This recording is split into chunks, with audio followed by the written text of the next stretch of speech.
Des rues, des quartiers, des villes entières plongées dans le noir, privées de courant. Cela pourrait-il arriver en France cet hiver ?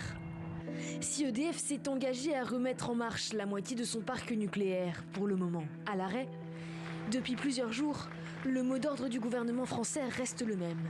Sobriété énergétique pour tous. C'est tous les citoyens, c'est toutes les entreprises, c'est toutes les administrations.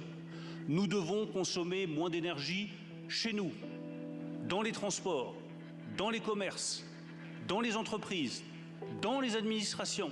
C'est un engagement collectif de réduction de la consommation d'énergie qui doit être pris.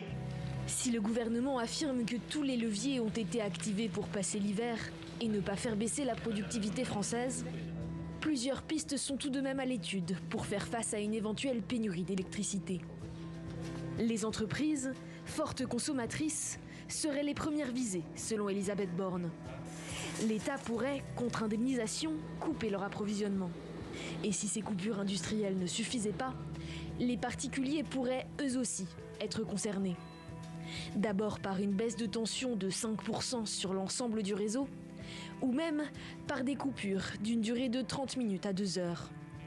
Pratiquée par roulement entre départements, elle permettrait d'épargner les usagers sensibles comme les hôpitaux. Les malades à haut risque traités à domicile pourraient quant à eux se signaler et éviter les coupures. Pour surveiller la consommation des Français, le gouvernement a créé l'application EcoWatt. En cas de surcharge du réseau, une alerte SMS sera envoyée à chaque foyer pour les inciter à réduire ou décaler leurs usages.